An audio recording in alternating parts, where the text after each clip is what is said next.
भ्रम फैलाने का काम करते हैं। और मैं आपसे कहना चाहता हूं कि 1 साल में 1 लाख की भर्ती आप कैसे रोजगार देंगे? अध्यक्ष महोदय, मैं आपके माध्यम से सदन को अवगत कराना चाहूंगा कि हम जो कहते हैं वो करके दिखाते हैं। हम युवाओं को रोजगार देने के लिए प्रतिबद्ध हैं। मैं हमारे चिंतित सदस्यों को इस वर्ष समयबद्ध रूप से की जाने वाली कुछ भर्तियों का उदाहरण देना चाहता हूं और कुछ भर्तियों का आगे आपको उदाहरण मिल जाएगा। आप चिंता मत करिए, जो जनता से हमने एक वायदा किया है उसको हम पूरा करेंगे, ये हम सदन को विश्वास दिलाते हैं। माननीय अध्यक्ष जी, 4197 कनिष्ठ लिपिक दिनांक 13 फरवरी 2024 को निकाली हमने। ये भैया नोट करते जाए। 2500 हमारे पास तो है ही, मैं प्रतिपक्ष के नेताजी से कह रहा हूं। 2500 कनिष्ठ अनुदेशक कौशल एवं रोजगार विभाग 11 मार्च 2024। 1000 चिकित्सा शिक्षक विज्ञापन 6 मार्च 2024। 25 जनवरी 2024 से 6 मार्च, ये मैं आपको बता रहा हूं। 3415 सूचना सहायक, 5934 पशु पर्चर, 24797 सफाई कर्मचारी। माननीय अध्यक्ष जी, अध्यक्ष महोदय, मैं आपके माध्यम से सदन को अवगत कराना चाहूंगा कि हम हमारे कार्यकाल में इसी अल्प अवधि में 45,000 से अधिक पदों के लिए भर्तियों के विज्ञापन प्रकाशित कर चुके हैं तथा इसी अवधि में 20,000 युवाओं को सरकारी नौकरी प्राप्त भी हो चुकी है। मैं यहाँ पर अपने विपक्ष के साथियों को यह भी याद दिलाना चाहूंगा कि इनमें से कुछ भर्तियां वे भी हैं जिनकी हवाई घोषणाएं तो उनकी सरकार ने की थी, लेकिन युवाओं के हित में एवं सरकारी कार्यालयों की दक्षता बढ़ाने के लिए अमली जामा उसको हम पहनाने का काम कर रहे हैं। अब ये कहते हैं ये तो हमारे हैं। अरे हमने आपसे मना किया था क्या? हमने आपको मना किया क्या? आप समय से निकालते, समय से भर्ती कहते आपके खाते में जाएंगी। कौन मना कर रहा है? हम कह रहे हैं आपको, हमने जगह निकाली है, समय से भरेंगे युवाओं को। जो सपने युवाओं ने देखे उनके सपनों को पूरा करेंगे। मैं आपसे कहना चाहता हूं, जब नाव जल में छोड़ दी, अध्यक्ष जी, जब नाव जल में छोड़ दी, तूफान में ही मोड़ दी, दे दी चुनौती सिंध को, फिर पार क्या मझधार का।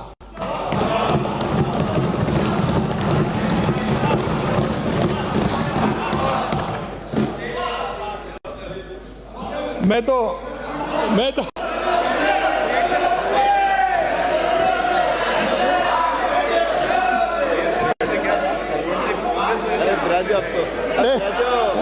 ऐसा है, आप जब मेरे से बात करते हैं, अरे श्रोण माननीय सदस्य ब्राजो, माननीय सदस्य, अरे आप चिंता क्यों कर रहे हैं? मैंने कहा ना आपको पानी हम ही पिलाएंगे। बार खड़े मत हो, एक बार हो गए, 2 बार हो गए, बैठिए। अध्यक्ष जी ये कहेंगे सदस्य आपको जल पिलाने का काम हम ही करेंगे, पानी तो वो पिलाएंगे आपको। अरे सरमन जी मेरी बात सुनिए, पानी तो वो पिलाएंगे आपको, जल में पिला दूंगा। अरे बैठो, बात हो गया। अरे भाई हो गया, 1 बार 2 बार माननीय अध्यक्ष खड़े हो गए। माननीय अध्यक्ष जी, नहीं होता। पिछली सरकार के कार्यकाल में कुप्रबंधन, अपराधियों को संरक्षण देने तथा अनावश्यक हस्तक्षेप के चलते हमारा हमेशा से शांत प्रिय माने जाने वाला प्रदेश पूरे देश में अपराध तथा आपराधिक गतिविधियों के बारे में चर्चित रहा। इससे प्रदेश की प्रतिष्ठा को भी ठेस पहुंची, आम जन के मन में असुरक्षा का भावना उत्पन्न हुई तथा निवेश के माहौल पर भी विपरीत असर पड़ा, जैसे कि हमारे प्रतिपक्ष के नेताजी ने भी कहा था कि वास्तव में पड़ता ही है। मैंने प्रदेश की बागडोर संभालते ही पुलिस दल को न सिर्फ कानून व्यवस्था बनाए रखने के लिए सख्त हिदायत दी, वरन उन्हें बिना किसी दबाव के निडर होकर कार्य करने के लिए भी समय समय पर प्रोत्साहित किया। जहां हमने SIT का गठन कर पेपर लीक अपराधियों के सलाखों के पीछे पहुंचाया, वहीं प्रदेश की कानून व्यवस्था की स्थिति पर भी निगरानी बढ़ा दी है। मैं आ रहा हूं, आपके क्वेश्चन पे आ रहा हूं, चिंता मत करिए। नेता प्रतिपक्ष ने भी ठीक ही कहा है कि अभी छोटी छोटी अभी छोटी छोटी मछलियां पकड़ी हैं। माननीय प्रतिपक्ष के नेताजी ने कहा था कि अभी छोटी छोटी मछलियां पकड़ी हैं, बड़े मगरमच्छ तो अभी बाहर हैं। अध्यक्ष महोदय, मैं कहना चाहूंगा कि ये बिल्कुल चिंता ना करें, बिल्कुल चिंता ना करें। छोटी मछलियों के लिए इनका जाल छोटा पड़ गया था, लेकिन मैं ब्रजभूमि से आता हूं और मेरी सुदर्शन चक्रधारी बंसी वाले में अटूट आस्था भी है। और आपको पता है, इनका जाल जरूर छोटा पड़ गया होगा, परंतु उसके सुदर्शन चक्र से कोई नहीं बच पाएगा। अब बड़े बड़े मगरमच्छ का भी पूरा सुदर्शन चक्र वाले जब आएगा तो बड़े बड़े मगरमच्छों का भी पूरा इलाज हो जाएगा।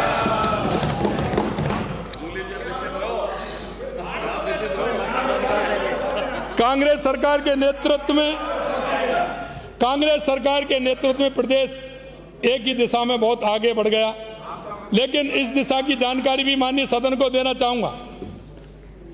एनसीआरबी के आंकड़ों के अनुसार में महिला अत्याचार एवं बलात्कार में राजस्थान को आप पहले स्थान पर ले आए थे। ये मैं नहीं कह रहा हूं, इसको आप पहले नंबर पर लेकर के आए थे।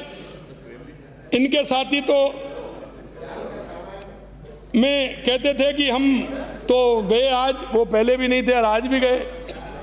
इनके साथी जो कहते थे, एक सेकंड, मगरमच्छ का, बड़े बड़े मगरमच्छ का नाम आते ही कुछ लोग ऐसे रवाना हो गए। ऐसा है।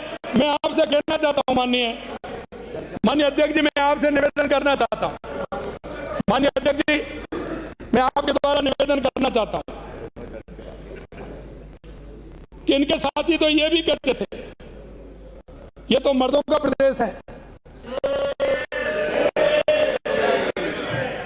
मर्दों का प्रदेश है। आपके कार्यकाल के प्रथम 6 माह की तुलना में हमारे 6 माह की अल्प अवधि में ही आप कर लीजिए कि आपके 6 माह जो हुए थे उसमें कितने अपराध थे, और हमारे 6 माह हुए हैं, 7वां माह है, आप देख लीजिए कितने अपराध हैं। मैं आपसे कहना चाहता हूं कि इन्होंने जिस तरह से सर्वसार किया, आज भी लोग कहते हैं कि आपकी विधानसभा के अंदर तो ऐसे लोग भी हैं तो मर्दों का देश बताते हैं, प्रदेश बताते हैं। मैं माननीय अध्यक्ष जी आपके माध्यम से कहना चाहता हूं, यह सर्वसार करने वाली घटना भी हुई थी। SC ST उत्पीड़न में 9% की कमी आई है। आज की अगर आप देखें, कुल अपराधों में 4.5% की कमी आई है। महिला अत्याचार में 1% की कमी आई है। इसके साथ ही लंबे समय से आपकी नाक के नीचे चल रहे अंग प्रत्यारोपण के अपराध को भी हमने उजागर कर दोषियों को नहीं बख्शा है। आप उनको छुपा रहे थे, कितने समय से अंग प्रत्यारोपण चल रहा था, लेकिन आपने उनको भी नहीं पकड़ा। हमने तो उनको भी पकड़ने का काम किया है, दोषियों को नहीं बख्शा है। प्रदेश में शांति व्यवस्था बनाए रखना तथा आमजन में सुरक्षा की भावना पुनः पैदा करना हमारी प्राथमिकता है।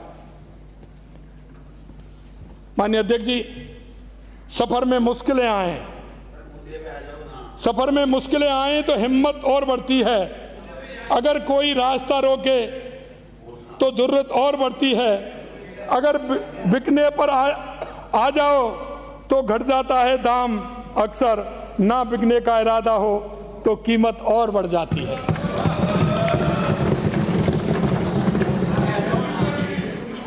माननीय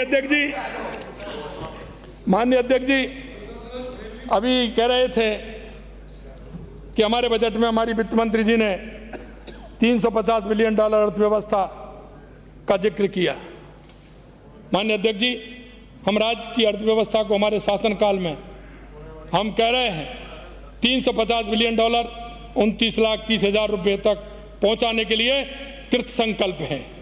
राज्य की अर्थव्यवस्था को अगले 5 वर्षों में $350 बिलियन तक पहुंचाने के लिए पहले दिन से ये प्रयास शुरू कर दिए हैं, जिसका सुखद परिणाम राज्य के GSDP के द्वितीय अग्रिम अनुमानों में देखने को भी मिला है।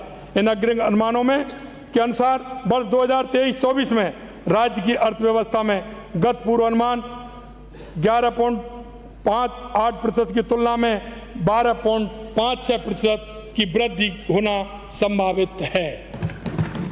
वर्ष 2023-24 में जीएसडीपी 15.28 करोड़ रुपए रहने का अनुमान है, जो कि पूर्व अनुमान 15.24 लाख करोड़ रुपए से 4,000 करोड़ रुपए अधिक है। राज्य के विकास हेतु औद्योगिक गतिविधियों को बढ़ावा दिया जाना आवश्यक है। गत 5 वर्षों में अर्थव्यवस्था में औद्योगिक क्षेत्र का योगदान घटा है। वर्ष 2017-18 में औद्योगिक क्षेत्र का योगदान 29.23% था, जो कि वर्ष 2022-23 में घटकर 27.42% रह गया है। अब हमारी सरकार द्वारा इस ओर व्यापक ध्यान देने के फलस्वरूप यह बढ़कर 28.21% रहना अनुमानित है। राज्य में गत 3 वर्षों से प्रति व्यक्ति आय में वृद्धि दर लगातार घट रही है। वर्ष 2020-21 में प्रति व्यक्ति आय में वृद्धि दर 16.65% थी, जो वर्ष 2022-23 में घटकर 12.38% थी। 2023-24 में घटकर 11.49 हो गई प्रतिशत रह गई। हमारी सरकार प्रदेश की अर्थव्यवस्था में व्यापक सुधार लाकर रोजगार और आय के साधनों में वृद्धि कर प्रति व्यक्ति आय में अपेक्षित वृद्धि करने के लिए सतत प्रयासरत रहेगी। माननीय अध्यक्ष जी, विकसित राजस्थान की दिशा में बढ़ते कदम, माननीय सदस्यगण इस बात से सहमत होंगे कि इस दिशा में त्वरित गति से कदम बढ़ाने के लिए हमने जहां एक और बजट में नवीन industry policy, export policy, tourism policy, logistic policy लाने जैसी नीतिगत प्रावधान किए हैं, वहीं सस्टेनेबल ग्रीन ग्रोथ एवं कराधान की दृष्टि से भी कई महत्वपूर्ण निर्णय किए हैं, जैसे कि कर एवं गैर कर राजस्व की प्रक्रिया का सरल करने के साथ ही पारदर्शिता में सुनिश्चित की जा रही है। सीएनजी पीएनजी पर वेट दर को 14.5% से कम कर 10% किया गया है। 200 करोड़ रुपए का ई व्हीकल प्रमोशन फंड गठित करना भी प्रस्तावित किया गया है। राज्य के युवाओं को एविएशन सेक्टर में रोजगार के अधिक अवसर उपलब्ध कराने की दृष्टि से एफटीओ एवं एटीओ को एटीएफ पर वेट दर 26% से घटाकर 2% की गई है।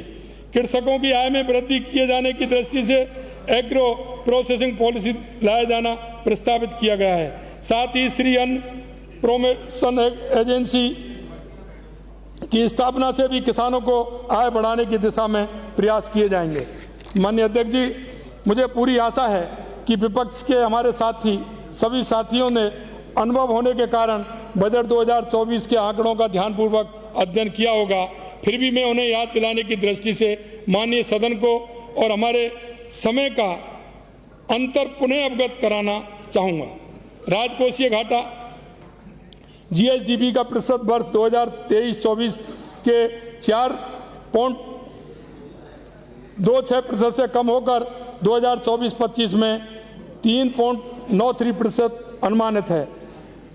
डेट टू जीएसडीपी का प्रतिशत वर्ष 2023-24 से 37.34% से वर्ष 2024-25 में घटकर यह 35.97% अनुमानित है। पूंजीगत व्यय हेतु प्रावधान वर्ष 2023-24 से 65.5% बढ़कर वर्ष 2024-25 में 44,216 करोड़ 48 लाख रुपए अनुमानित है। इस प्रकार यह स्पष्ट है कि हम विकास फिस्कल कंसोलिडेशन के पथ पर अग्रसर हैं। माननीय अध्यक्ष जी, मैं एक और बात कहना चाहता हूं। विभाजन की राजनीति बनाम समन्वय का सहयोग की संकल्पना, विपक्ष की मानसिकता बातों से आने वाले माननीय सदस्यों के द्वारा सुनाई गई जाति राजनीति से ओतप्रोत कविता से भी स्पष्ट हो जाती है। माननीय सदस्य ने अपने वक्तव्य के अंत में प्रश्न किया था कि गांव किसका है, शहर किसका है, देश किसका है, अथवा महोदय मैं आपके माध्यम से इस मानसिकता के भी जवाब देना चाहता हूं। ये गांव, ये शहर, ये देश, ये गांव, ये शहर, ये देश मजदूर का, किसान का, वीर जवान का, नारी के सम्मान का, युवा के कल्याण का और सबके उत्थान का।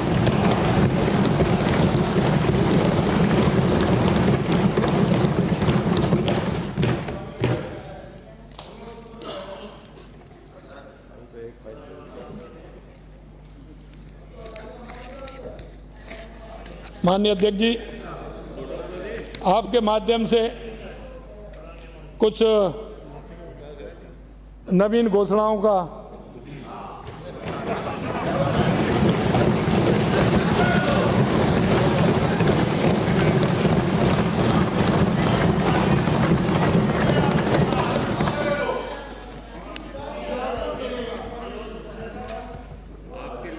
आधारभूत संरचना, सड़क एवं परिवहन।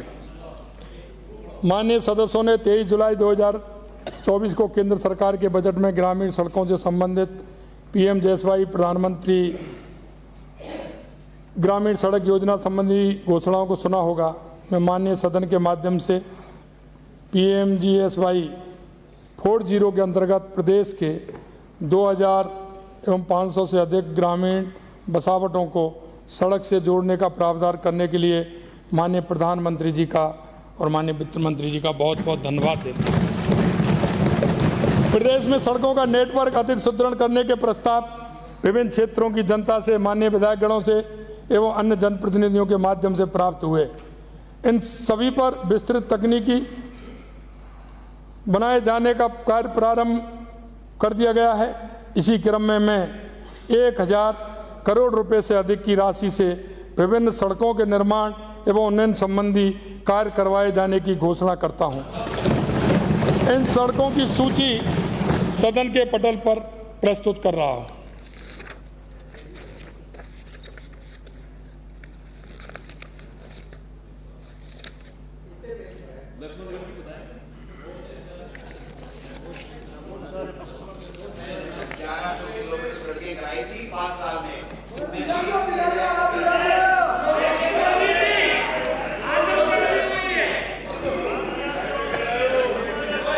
माननीय अध्यक्ष जी, ग्रामीण क्षेत्रों के निवासियों को भी शहरी क्षेत्रों के समकक्ष सुविधाएं प्राप्त हो सकें, इस हेतु हमारे द्वारा सतत रूप से प्रयास किए जाएंगे। इसी कड़ी में प्रथम चरण के रूप में 10,000 से अधिक आबादी वाले ग्रामीण क्षेत्रों में सीमेंट कंक्रीट के अटल प्रगति पथ निर्मित किए जाने की घोषणा करना।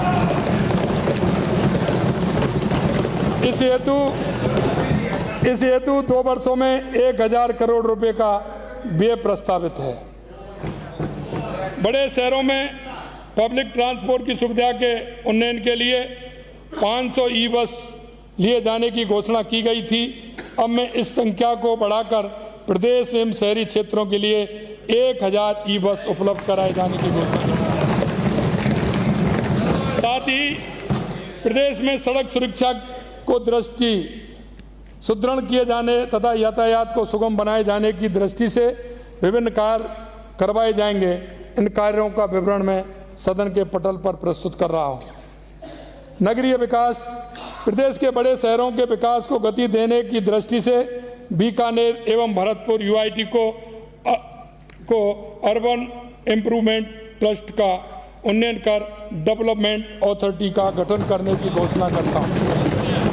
साथ ही समस्त नगरीय निकायों में जन सुविधा के कार्य समयबद्ध एवं गुणवत्ता रूप से संपादित हों, इसलिए जिला स्तर पर जिला नगरीय आयुक्त, डिस्ट्रिक्ट म्युनिसिपल कमिश्नर भी नियुक्त किया जाना प्रस्तावित करता हूं। जयपुर के सौंदर्यीकरण के साथ ही वाटर कंजर्वेशन को बढ़ाने की दृष्टि से द्रव्यवती का विकास किए जाने के लिए नवीन योजना बनाकर कार्रवाई की जाना प्रस्तावित है। 10,000 से अधिक आबादी वाले कस्बों, आसपास के गांव को सम्मिलित करते हुए चरणबद्ध रूप से 100 क्लस्टरों में फीकल स्लज मैनेजमेंट के कार्य करवाए जाएंगे। प्रदेश में सीवरेज ड्रेनेज संबंधी विभिन्न कार्य करवाए जाएंगे। इन कार्यों की सूची भी मैं सदन के पटल पर रख रहा हूं। बालोतरा एवं पाली ट्रीटेड वाटर को औद्योगिक इकाइयों तक पहुंचाने के लिए 43 किलोमीटर वाटर लाइन सिस्टम विकसित किया जाएगा। बनेड़ा, शाहपुर, गजसिंहपुर, श्रीगंगानगर, कनवास, सांगोद, कोटा एवं पोखरण, जैसलमेर में रोडवेज बस स्टैंड संबंधी कार्य कराए जाएंगे। पेयजल में प्रदेश में पेयजल सुविधा हेतु लगभग 540 करोड़ रुपए की लागत से विभिन्न कार्य करवाए जाएंगे। इन पेयजल कार्यों की सूची भी सदन के पटल पर रख रखा हूँ। प्रदेशवासियों को उपलब्ध कराए जा रहे पेयजल की गुणवत्ता एवं स्वच्छता सुनिश्चित करने की दृष्टि से विभागीय टेस्टिंग लैब को राष्ट्रीय स्तर का बनाया जाकर NABL से मान्यता प्राप्त करने हेतु इस वर्ष लगभग 15 करोड़ 50 लाख रुपए का व्यय किया जाएगा। साथ ही वाटर टेस्टिंग सैंपल्स को जियो टैगिंग कर ऑनलाइन किया जाएगा। माननीय अध्यक्ष जी, मैं माननीय सदस्यों को जानकर प्रसन्नता होगी कि हमारे द्वारा प्रदेश को ऊर्जा उत्पादन के क्षेत्र में आत्मनिर्भर बनाने की दिशा में 24 जुलाई 2024 को जैसलमेर के पोखरण में 400 मेगावाट सौर ऊर्जा का उत्पादन प्रारंभ कर डिस्कॉम को सस्ती बिजली मिलना प्रारंभ हो चुकी है। इस क्रम में शीघ्र ही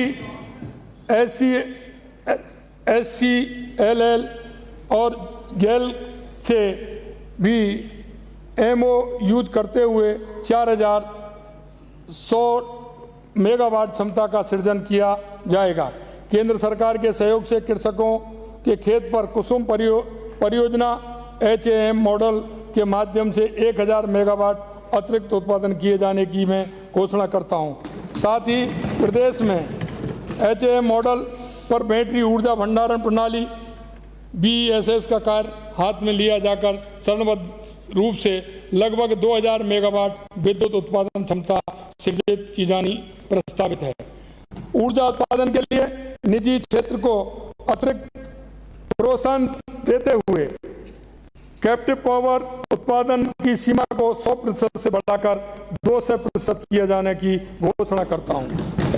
हमारे द्वारा किए गए त्वरित प्रयासों के फलस्वरूप फीडर सेग्रीगेशन के अंतर्गत कृषि और घरेलू कनेक्शनों को पृथक करने के लिए केंद्र सरकार द्वारा 7,900 करोड़ रुपए की परियोजना को मंजूरी दिए जाने पर माननीय प्रधानमंत्री महोदय को धन्यवाद ज्ञापित करना चाहता हूं, जिससे घरेलू उपयोग के लिए 24 घंटे निर्बाध बिजली देने में मदद मिलेगी। इसके साथ ही विद्युत प्रसारण तंत्र सुदृढ़ीकरण हेतु विभिन्न क्षमता के GSS स्थापित किए जाने प्रस्तावित हैं। इन GSS की सूची में सदन के पटल पर प्रस्तुत कर रहा हूं। औद्योगिक विकास, युवा उद्यमियों को वित्तीय संबल के साथ रोजगार के नए अवसर उपलब्ध कराने तथा औद्योगिक विकास की गति को तेज करने के लिए युवा उद्यमिता प्रोत्साहन योजना के अंतर्गत 6% ब्याज पुनर्भरण हेतु ऋण की सीमा को बढ़ाकर 2 करोड़ रुपए किए जाने की घोषणा करता हूं। दस्तकारों को और अधिक संबल प्रदान करने के लिए PM विश्वकर्मा योजना के अंतर्गत कारपेंटर, मूर्तिकार, कुम्हार, राजमिस्त्री 18 ट्रेड के ऐसे दस्तकारों को उपलब्ध कराए जा रहे 5% की दर पर ऋण हेतु 2% अतिरिक्त ब्याज अनुदान दिए जाने की घोषणा करता हूं। इस वर्ष 1 लाख दस्तकारों को लाभान्वित कर 20 करोड़ रुपए का ब्याज अनुदान दिया जाएगा। खुशियारा, बारा व पंडेर, जहाजपुर, शाहपुरा में औद्योगिक पार्क एवं अजमेर में IT पार्क स्थापित किए जाना प्रस्तावित है। अप्रधान खनिज की प्रोसेसिंग से जुड़े हुए उद्योग एवं उद्यमियों को प्रोत्साहित करने के लिए उनके वार्षिक शुल्क को 25,000 रुपये से घटाकर 15,000 रुपये तथा ट्रांजिट पास हेतु निर्धारित शुल्क 10 रुपये प्रति ट्रांजिट को घटाकर 2 रुपये प्रति ट्रांजिट करने की घोषणा करता हूं। उद्यमियों को पेड सैंपलिंग की सुविधा प्रदान करने के लिए बांसवाड़ा, बूंदी, हनुमानगढ़, झालावाड़, जयपुर, जैसलमेर, झुंझुनू, नागौर, सवाई राजसमंद, सवाई माधोपुर व सिरोही में लैब स्थापित किए जाएगी। साथ ही सभी लैब को NABL से प्रमाणित कराया जाएगा। शिक्षा एवं युवा खेल, माननीय प्रधानमंत्री जी की प्रेरणा से इस वर्ष के केंद्र के बजट में युवाओं को स्किल एवं अप्रेंटिसशिप के लिए समुचित प्रावधान किए गए हैं। इस में PMS पैकेज के अंतर्गत प्रदेश के 2,50,000 से अधिक युवाओं को लाभान्वित किया जाना प्रस्तावित है। युवाओं को अपने भविष्य संबंधी आशंका से मुक्ति दिलाने की दृष्टि से भर्ती में लगने वाले समय को कम करना आवश्यक है। इस उद्देश्य से भर्ती परीक्षाओं के बाद दस्तावेज सत्यापन संबंधी विभाग के स्तर पर किए जाने के साथ ही विज्ञप्ति उपरांत भी रिक्तियों की संख्या में 50% वृद्धि के प्रावधान को बढ़ाते हुए 100% करने की घोषणा करता हूं। प्रदेश के युवाओं को सरकारी भर्तियों में अधिक अवसर प्राप्त हो सके, इस हेतु CAT common eligibility test CAT के प्रावधान बदलते हुए क्वालिफिकेशन हेतु समस्त श्रेणियों के लिए न्यूनतम 40% अंक तथा अनुसूचित जाति व अनुसूचित जनजाति के लिए 35% अंक किए जाने की घोषणा करता हूं। साथ ही सरकारी कार्यालयों में एफिशिएंसी में सुधार के साथ ही ऐसे युवाओं जिनको शिक्षा के समुचित अवसर प्राप्त नहीं हुए उन्हें भी सरकारी नौकरी का अवसर देने की दृष्टि से वर्षों से अटकी हुई चतुर्थ श्रेणी की भर्ती नियमों का परिवर्तन किया जाकर भर्ती की जाएगी। युवाओं को समस्त आवश्यकताओं को यथा बेरोजगार युवाओं के पंजीयन, रोजगार मेलों के आयोजन, एक्सपोजर विजिट हेतु आवेदन एवं मुख्यमंत्री युवा सम्बल योजना के संचालन आदि की दृष्टि से वन स्टॉप सॉल्यूशन के रूप में employment exchange management system EEMS 2.0 portal तैयार किया जाना प्रस्तावित है। प्रदेश में शिक्षा के विस्तार की दृष्टि से नवीन महाविद्यालय, पॉलिटेक्निक महाविद्यालय, संकाय विषय शुरू किए जाने, महाविद्यालयों का क्रियान्वयन, विद्यार्थियों को की आवासीय सुविधा संबंधी विभिन्न कार्य किए जाने प्रस्तावित हैं, जिनका विवरण मैं सदन के पटल पर रख रहा हूं।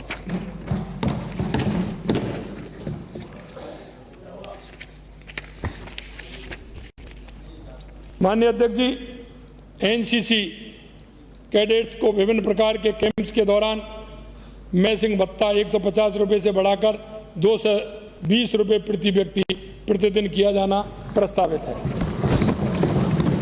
पाली बाली खीवसर नागौर तथा लोहावट, बापनी, ढेचू, फलोदियों में खेल स्टेडियम का निर्माण किया जाएगा। चिकित्सा एवं स्वास्थ्य, प्रदेश में सुपर स्पेशलिटी चिकित्सा को नए आयाम देने के लिए RUHS का उन्नयन कर एम्स दिल्ली की तर्ज पर Rajasthan institute of medical science RIMS की स्थापना किए जाने की घोषणा करता हूं। इस पर चरणबद्ध रूप से 750 करोड़ रुपए व्यय किए जाएंगे। प्रदेश में चिकित्सा सुविधाओं के उन्नयन के लिए विभिन्न चिकित्सा स्थापनाओं की स्थापना एवं क्रियान्वयन किया जाएगा। इन संस्थानों की सूची में सदन के पटल पर प्रस्तुत कर रहा हूं। श्री गंगानगर व मेडिकल कॉलेज कोटा में कैंसर मरीजों की सुविधा के लिए अत्याधुनिक लीनियर एक्सीलेटर मशीन उपलब्ध कराई जाएगी। हमारे द्वारा 10 जुलाई 2024 को प्रस्तुत बजट में इलेक्ट्रोपैथी विद्या के संबंध में आवश्यक परीक्षण कर कार्रवाई करने की घोषणा की गई थी। इसी क्रम में समुचित परीक्षण उपरांत अब मैं हमारी गत सरकार के कार्यकाल में लाए गए राजस्थान इलेक्ट्रोपैथी चिकित्सा पद्धति अधिनियम 2018 के अंतर्गत एक इलेक्ट्रोपैथी बोर्ड का गठन किया जाकर प्रथम चरण में के रूप में 5 करोड़ रुपए का प्रावधान करना प्रस्तावित है। सामाजिक सुरक्षा, हमारे द्वारा जरूरतमंद परिवारों की महिलाओं को संबल प्रदान करने के लिए प्रधानमंत्री उज्ज्वला योजना तथा BPL श्रेणी के परिवारों को 4 से 50 रुपए मात्र में LPG सिलेंडर उपलब्ध कराया जा रहा है। माननीय प्रधानमंत्री जी के पहल के कारण संभव हुई इस योजना का दायरा बढ़ाते हुए सभी राशन का गेहूं प्राप्त करने वाले परिवार अर्थात NFA ऐसे के लाभान्वित को 450 रुपये में LPG सिलेंडर उपलब्ध कराने की घोषणा करता हूँ। पीएम आवास योजना 2.0 के अंतर्गत प्रदेश के 2 लाख से अधिक अल्प आय मध्यम वर्ग के शहरी परिवारों को चरणबद्ध रूप से लाभान्वित किया जाना प्रस्तावित है। साथ ही अधिसूचित कच्ची बस्तियों में पक्के आवास से वंचित ऐसे निवासरत परिवारों को स्वयं का पक्का आवास उपलब्ध कराए जाने के उद्देश्य से आश्रय योजना, Atal in situ slum housing redevelopment योजना आसरा शुरू कर स्वयं के पक्के आवास निर्माण हेतु राज्य सरकार द्वारा 1 लाख रुपए की सहायता राशि प्रदान किए जाने की घोषणा करता हूं। इस पर 50 करोड़ रुपए व्यय होंगे। पर्यटन एवं कला संस्कृति प्रदेशवासियों की आस्था के केंद्रों तथा पैनोरमा बावड़ियों के विकास कार्य करवाए जाने प्रस्तावित हैं, जिनका विवरण मैं सदन की पटल पर प्रस्तुत कर रहा हूं। राजस्थान के साहित्य विशेषकर राजस्थानी साहित्य की पहचान को और आगे ले जाने की दृष्टि से हर वर्ष विजयदान देता साहित्य उत्सव मनाए जाने की घोषणा भी करता हूं। काले हिरण के संरक्षण हेतु छापरा जिले के आसोप क्षेत्र को आर्किड निषेध व कंजर्वेशन रिजर्व क्षेत्र की घोषित किया जाना प्रस्तावित है। Rajasthan state pollution control board में न्यायिक निर्माण अधिकारी की नियुक्ति की जाएगी। साथ ही जयपुर एवं जोधपुर में Rajasthan state pollution control board के नवीन क्षेत्रीय कार्यालय शुरू किए जाएंगे। ग्रीन कोड रेटिंग स्कीम के अंतर्गत हेल्थ केयर फैसिलिटी, होटल्स एवं ग्रुप हाउसिंग प्रोजेक्ट को भी सम्मिलित किया जाकर वैलिडिटी तथा इसके प्रावधानों के तहत लाभ दिया जाना प्रस्तावित है। कृषि ग्रामीण विकास एवं कृषक कल्याण कृषकों को सौर ऊर्जा के साथ ड्रिप स्प्रिंकलर इरिगेशन की सुविधा उपलब्ध करवाने की दृष्टि से इस वर्ष 1 लाख अतिरिक्त किसानों को लाभान्वित करते हुए 1000 करोड़ रुपए से अधिक का व्यय कर 2,50,000 हेक्टेयर क्षेत्रफल को सिंचित किए जाने की घोषणा करता हूं। प्रदेश में किसान के लिए सिंचाई सुविधा की दृष्टि से विभिन्न कार्य करवाए जाने प्रस्तावित हैं। इन कार्यों का विवरण मैं सदन की पटल पर प्रस्तुत कर रहा हूं। माननीय अध्यक्ष जी, नदियों के किनारे भूमि कटाव को रोकने हेतु अटरूवाड़ा सहित 5 स्थानों पर जल ग्रहण विकास एवं भू संरक्षण के माध्यम से कार्य करवाए जाने प्रस्तावित हैं। राज्य में अक्षय ऊर्जा के प्रोत्साहन तथा अनुसूचित जाति एवं अनुसूचित जनजाति के किसानों को सुविधा देने की दृष्टि से अनुसूचित जाति एवं अनुसूचित जनजाति के काश्तकारों द्वारा अक्षय ऊर्जा परियोजनाओं में भूमि के उपयोग हेतु भूमि रूपांतरण संबंधी प्रावधान किया जाना प्रस्तावित है। कृषि कनेक्शन के ऐसे आवेदक जिन्होंने सामान्य योजना के अंतर्गत कृषि विद्युत कनेक्शन हेतु आवेदन किया है तथा आवेदन के उपरांत उस क्षेत्र को नगर पालिका घोषित कर दिया है, तो ऐसे आवेदकों में जिनके कनेक्शन ब्लॉक सप्लाई फीडर से जारी किए जाएंगे को पूर्व की भांति सामान्य योजना की दरों पर ही कनेक्शन जारी किया जाएगा।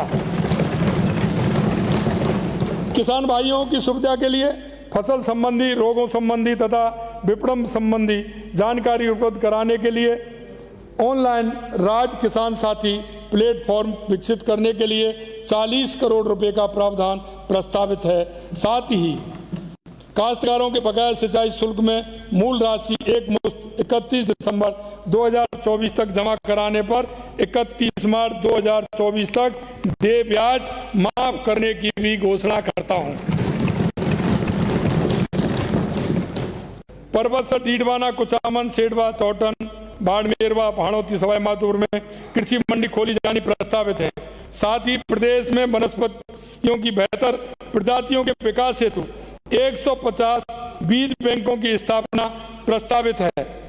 प्रदेश में गौवंश संरक्षण व संवर्धन की दृष्टि से पंजीकृत गौशालाओं को देय अनुदान में 10% वृद्धि किए जाने की घोषणा करता हूं। किसानों को दूध का उचित मूल्य दिलवाने तथा उन्हें संगठित सहकारी डेयरी से जोड़ने हेतु 2000 दुग्ध संकलन केंद्र खोले जाएंगे। साथ ही चरणबद्ध तरीके से आगामी 2 वर्षों में बल्क मिल्क कूलर्स की स्थापना कर 3 लाख लीटर प्रतिदिन प्रशीतलन क्षमता की वृद्धि की जानी प्रस्तावित है। प्रदेश में पशु चिकित्सा सुविधा के विस्तार हेतु विभिन्न पशु चिकित्सा संस्थान खोले क्रमबद्ध किए जाएंगे। इन संस्थाओं की सूची भी सदन के पटल पर प्रस्तुत कर रहा हूं। प्रदेश में राजस्व एवं कर संबंधी अपीलों के संबंध में निस्तारण के लिए संस्थागत दृष्टिकरण करते हुए अजमेर जयपुर स्थित राजस्व मंडल एवं कर बोर्ड का एकीकरण किए जाने की भी घोषणा करता हूं। प्रदेश में अपराध एवं कानून व्यवस्था की विपरीत स्थिति उत्पन्न होने की स्थिति में तत्काल प्रभावी कार्रवाई संभव हो सके, इस दृष्टि से राज्य स्तरीय 100 सीटर अभय कमांड सेंटर की स्थापना करते हुए 500 अतिरिक्त सेंट्रल मोबाइल दल की उपलब्ध कराए जाने की घोषणा करता हूं। अपराधियों को बिना कोई मौका दिए शीघ्र ही अतिशीघ्र पकड़ने की दृष्टि से पुलिस फोर्स की एजिबिलिटी एवं मोबिलिटी बढ़ाए जाने की आवश्यकता है। इस दृष्टि से डीजी पुलिस एवं संबंधित उच्च अधिकारियों को दे सिक्योरिटी फंड गुप्त सुरक्षा निधि की राशि को दोगुनी किए जाने की घोषणा करता हूं। सुरक्षा के साथ साथ गश्त एवं निगरानी के लिए तिजारा खैरतल एवं बॉर्डर होमगार्ड की एक कंपनी तैनात की जानी प्रस्तावित है। केंद्र सरकार द्वारा युवाओं को रोजगार के अधिकाधिक अवसर देने के साथ ही देश सेवा का भी जज्बा उत्पन्न करने के लिए अग्निवीर योजना लाई गई थी। साथ ही इन अग्निवीर युवाओं के भविष्य को सुरक्षित करने की दृष्टि से केंद्रीय सशस्त्र बलों में इनकी नियुक्ति की भी व्यवस्था की गई है। इसी तर्ज पर प्रदेश में इन अग्निवीर युवाओं को पुलिस, आरएसी, जेल प्रहरी, वन रक्षक नियुक्ति दिए जाने का प्रावधान की घोषणा करता हूं। वर्ष 2024 हेतु केंद्र सरकार के बजट में भूमि सुधारों को और आगे ले जाते हुए शहरी एवं ग्रामीण में लैंड रिकॉर्ड डिजिटलाइजेशन हेतु घोषणा की गई है। इसी क्रम में हमारे द्वारा जमाबंदी भूमि धारक का आधार एवं खसरों हेतु भू आधार का अंकन किया जाना तथा ग्रामीण शहरी क्षेत्रों में नक्शों को आधारित किए जाना प्रस्तावित है। पंजीयन कार्य में गत वर्षों में वृद्धि होने के बाद भी वर्ष 2008 से डीड राइटर्स को भर्ती नहीं हुई है एवं पंजीयन कार्य को समयबद्ध रूप से आमजन को राहत देने के साथ ही युवाओं को अतिरिक्त जीविकोपार्जन के अवसर उपलब्ध कराने की दृष्टि से मैं नियमों का सरलीकरण करते हुए डीड राइटर की संख्या दुगनी कर 5000 किए जाने की घोषणा करता हूं। प्रदेश में उपभोक्ताओं के हितों के संरक्षण की दृष्टि से बाट व माप से संबंधित व्यवस्था सुदृढ़ करते हुए नवीन आईटी प्लेटफॉर्म की स्थापना तथा मोबाइल ऐप की सुविधा दिया जाना प्रस्तावित है। प्रदेश में प्रशासनिक कार्यों में सूचना प्रौद्योगिकी के बढ़ते उपयोग के कारण साइबर सिक्योरिटी का महत्व लगातार बढ़ता जा रहा है। ऐसी स्थिति में प्रदेश में साइबर सुरक्षा की दृष्टि से विभिन्न कदम उठाए जाएंगे। इनका विवरण मैं सदन की पटल पर प्रस्तुत कर रहा हूं। क्षेत्रीय कार्यालय के कवरेज के उन्नयन के लिए विभिन्न प्रशासन, पुलिस इकाइयों और न्यायालयों की स्थापना क्रमान्वयन किया जाएगा। इसकी सूची भी सदन पर पटल पर प्रस्तुत कर रहा हूं।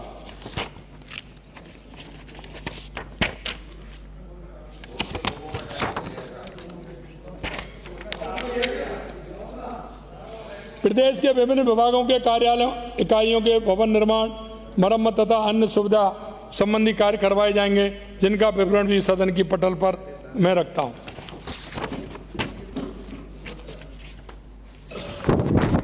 माननीय अध्यक्ष जी, गत सरकार द्वारा गठित कर्मचारी वेतन विसंगति परीक्षण समिति की रिपोर्ट आज भी परीक्षणाधीन है। अब मैं इस समिति की वेतन सुधार, वेतन विसंगति संबंधी शेष सभी सिफारिशों को 1 सितंबर 2024 से लागू करने की घोषणा करता हूं। Rajasthan contractual hiring to civil post rules 2022 के अंतर्गत सृजित पदों के नियमित पदों में परिवर्तित किए जाने पर उन पदों पर नियुक्ति हेतु 5 वर्ष के अनुभव की निर्धारित पात्रता अवधि में वर्ष 2024 में 2 वर्ष की छूट प्रदान की जानी प्रस्तावित है। प्रदेश में अधिक आयु वाले पेंशनर्स को संबल देने की दृष्टि से 75 वर्ष से अधिक आयु पर अधिक दर से पेंशन की सुविधा प्राप्त है। इस क्रम में पेंशनर्स को राहत देते हुए 70 से 75 वर्ष के पेंशनर्स के लिए 5% अतिरिक्त भत्ता दिए जाने की घोषणा करता हूं। हमारे द्वारा इस वर्ष के बजट में अपने जर्नलिस्ट साथियों के लिए भी कुछ सुविधाएं प्रावधानित की गई थी, लेकिन इसी क्रम में मैं उनके बच्चों को उच्च शिक्षा हेतु छात्रवृत्ति योजना प्रारंभ करने की घोषणा करता हूं। हमारी न्याय व्यवस्था को सुदृढ़ रखने में बार के वकील साथियों की महती भूमिका है। इनके परिवारों के जरूरत के समय हमारी सरकार हमेशा इनके साथ रहने के लिए प्रतिबद्ध है। इस दृष्टि से मैं बार काउंसिल के एक बारीय सहायता के रूप में 7 करोड़ 50 लाख रुपए प्रदत्त करने की घोषणा करता हूं। प्रदेश में आमजन के हितों की रक्षा उनके खुशहाल जीवन तथा प्रदेश के विकास के पथ पर ले जाने में विधायिका की सबसे बड़ी भूमिका है। कई वर्तमान एवं पूर्व माननीय विधायकों द्वारा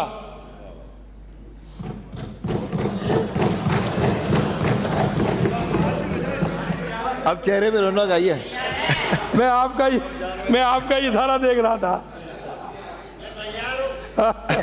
सबसे वरिष्ठ बड़ी भूमिका है। कई वर्तमान एवं पूर्व माननीय विधायकों द्वारा मेरे समक्ष वेतन व वेतन संबंधी समस्या एवं सुझाव लाए गए। इस क्रम में मैं माननीय विधायक गणों को प्राप्त होने वाले वेतन तथा पेंशन में प्रति वर्ष स्वतः वृद्धि के प्रावधान जोड़े जाने की घोषणा करता हूं।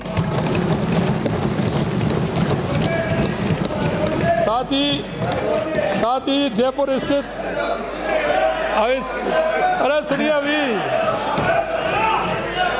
और भी मान्य और भी कुछ घोषणाएं हो रही हैं।